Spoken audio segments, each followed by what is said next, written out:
mulai pembelajaran pada hari ini, alangkah baiknya berdoa terlebih dahulu. Doa akan dipimpin oleh ketua kelas.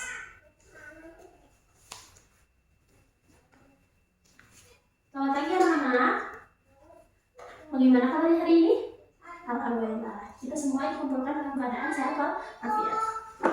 Oke, sebelum Ibu memulai pembelajaran pada hari ini, Ibu akan mengabsen terlebih dahulu. Dan yang hadir, tolong acungkan tangannya. Jika yang tidak hadir, sebutkan alasannya oleh temannya ya, teman-teman sebangku. Anissa, Siska, Reina, Fauzan, Akbar kemana? Sakit, ayo. Terus Fendi,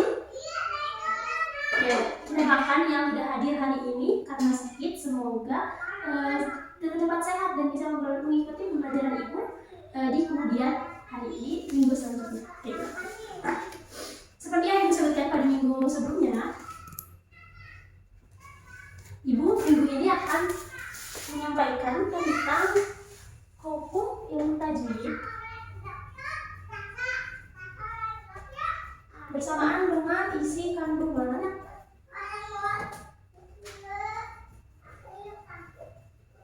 surat Al-Baqarah ayat 143. Oke. Kenapa sih kita harus belajar ilmu tajwid? Ada yang tahu? Nah, kenapa kita harus belajar ilmu tajwid itu karena kita tuh mempunyai pedoman, yaitu Al-Quran, yang mana dibacanya harus dengan sebagus mungkin, sebaik mungkin.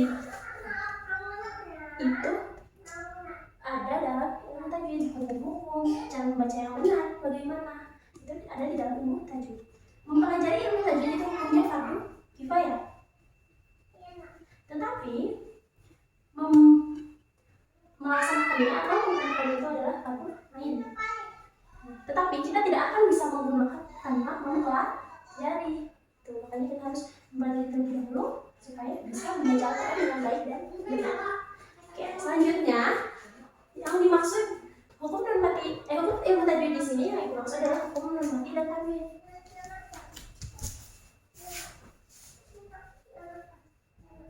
Kan di dalam ilmu tajwid itu ada beberapa hukum mati, hukum alif lam qamariyah, hukum makhrajul huruf, sifat-sifat huruf. Nah, ini normatif. Oke. Langsung saja, hukum normatif itu terbagi menjadi 4. Nah, ini terbagi menjadi 4. Yang pertama adalah apa? Idgham. Yang kedua, idgham. Yang ketiga, iqlab.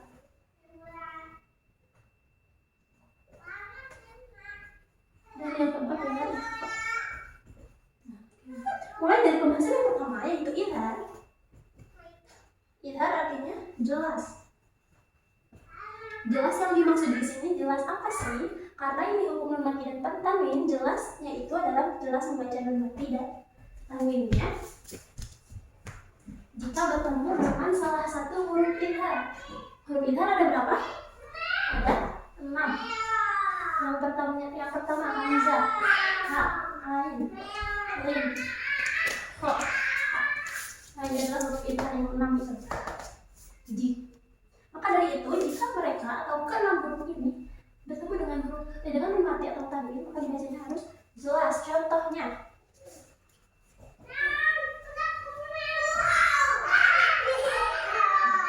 man ahada, nunnya itu dibaca jelas karena bertemu dengan hamzah.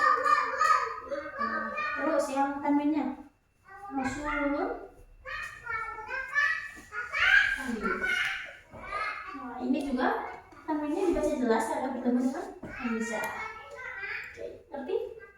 Untuk huruf-huruf selanjutnya yang Ibu tugaskan kepada kalian untuk pertemuan minggu depan.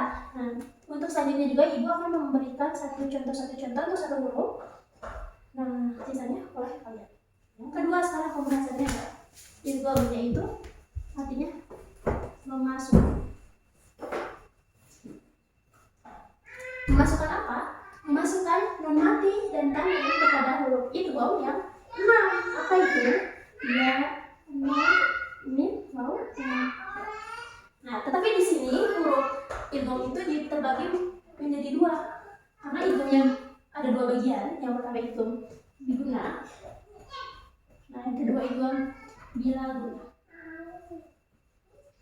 Tentu hurufnya pun menjadi terbagi 2.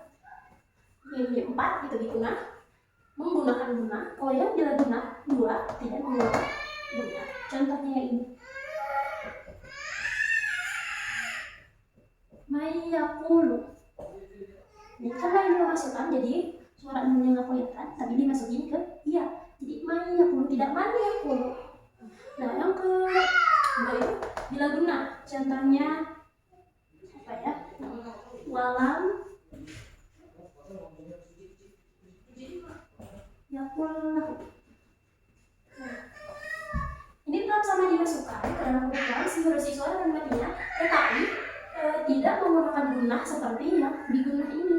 Jadi bacanya itu walau yakullahu, tidak mayakulu, yang tidak terguna seperti ini. Tidak mau walau yakullahu, tidak seperti itu. Oke. Tapi kalian semua hati saja, ini seperti biasa kalian ya mencari. Oke, yang ketiga adalah iklan. Iklan itu artinya menggantikan. Menggantikan apa bu? Gitu. Menggantikan huruf mati atau tanwin ke dalam suara mim atau gitu. Contoh huruf iklan ada 1 semata wayang, tunggal, satu-satunya. Contohnya mimba. Maksud menggantikan di sini adalah menggantikan suara nun kepada huruf mim. Kenapa sih yang dipilih itu mim? Enggak qaf, enggak fa.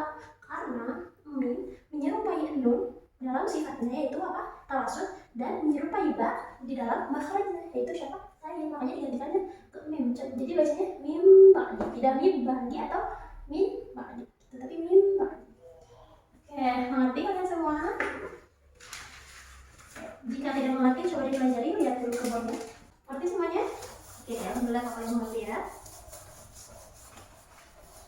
Nah, sekarang yang pembahasan terakhir, yaitu hukum nun mati ikhfa. Ikhfa artinya sama itu tidak jelas ya. Nah, yang sama itu apa? Hukum suara nun mati dan tanwin ketika bertemu dengan huruf ikhfa yang berapa? Yang 15. Paling banyak, paling memborong. Yang pertama itu adalah ta, po, dan kof, kaf.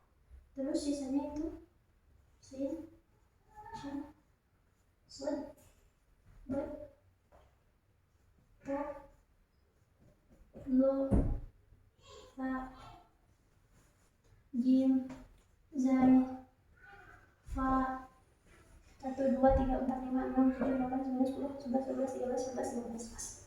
Nah, yang 3 ini juga terbagi, ikhfa juga terbagi 2. Yang ini namanya ikhfa juga yang 15 ini terbagi 3. Yang pertama ini ab'ad, ini aqrab. Yang kedua ini ausat, sama posisi. Yang ketiga ini ab'ad. Contohnya unta. Nah, kalau tak sama, karena suara normatif ada sedikit tetapi tidak jelas. Unta. Oke. Selesai ya pembahasan hukum normatif dan tanwin. Kita teruskan kepada materi selanjutnya. Oke. Sekarang pembahasan kita tentang hukum normatif sudah selesai. Pembahasan selanjutnya adalah isi kandungan surat Al-Baqarah ayat 143. Coba dibaca sama kalian semua ya, sama artinya juga. Oke, sudah selesai bacanya? Sudah pahami isi artinya? Oke, nah ibu akan membahas isi kandungannya. Tetapi yang ingin dibahas di sini adalah kata dari situ ada ini. Wakadzalika ja'alnakum ummatan wasata. Oke. Yang mana yang dibahas itu adalah ini, umatan wasaton. Umatan wasaton di sini terbagi menjadi dua makna. Yang pertama, umatan wasaton yang berlaku adil. Umat yang berlaku adil.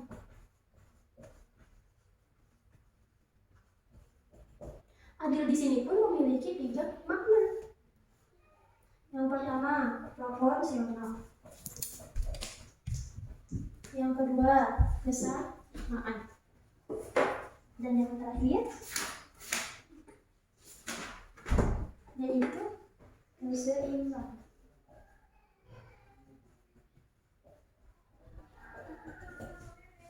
Proporsional seperti pengertian adil dalam umumnya, yaitu menempatkan sesuatu pada tempatnya. Nah, kalau yang kedua ini kesamaan, yaitu memberikan perlakuan yang sama dalam aturan. Tidak memberikan aturan kepada yang miskin malah lebih berat, tetapi kepada yang kaya karena mereka itu punya uang maka lebih ringan. Nah, keseimbangan pun hampir sama dengan kesamaan seperti itu, tapi yang paling umum adalah proporsional yang kita sering kenal. Nah, yang kedua yaitu umat yang berada di posisi tengah-tengah. Seperti apa tengah-tengah itu? Mungkin agak rancu ya kata-katanya, tapi ini yang pembahasan di dalam kata ini, yaitu berada tengah-tengah di antara menekuni akhirat dan dunia. Tidak melulu tentang akhirat, sehingga dia tidak bekerja, tidak mencari uang, terus-terusan sholat. Meskipun emang rezeki Allah yang ngatur, tapi kita yang mencari. Nah, yang kedua, orang yang terus-terusan menekuni dunia, hingga lupa sholat, lupa zakat, intinya lupa semua dengan kewajiban-kewajiban yang diperintahkan oleh Tuhannya. Jadi, kesimpulannya, kita harus menjadi umat yang bisa berlaku adil kepada sesama, kepada semua umat manusia, kepada sesama umat Islam, kepada keluarga, kepada teman-teman. Juga kita harus menjadi orang yang karena kita hidup di dunia, kita juga harus mencari kehidupan untuk di dunia. Tapi kita juga jangan lupa akhirat, justru kita harus lebih bagus gitu. Jadinya dunia maju, maju. Dengan memegang prinsip-prinsip agama tentunya. Dan selesai mengerti semuanya. Semoga apa yang disampaikan saat ini atau pada pembelajaran minggu ini bermanfaat untuk kalian semua. Kita bertemu di minggu depan. Tugasnya jangan lupa ya, mencari contoh-contoh tajwid, kumpulan mati dan tajwid yang tadi ibu belum berikan contohnya. Boleh tutup bukunya. Terima kasih untuk pembelajaran hari ini. Ibu ucapkan Assalamualaikum warahmatullahi wabarakatuh.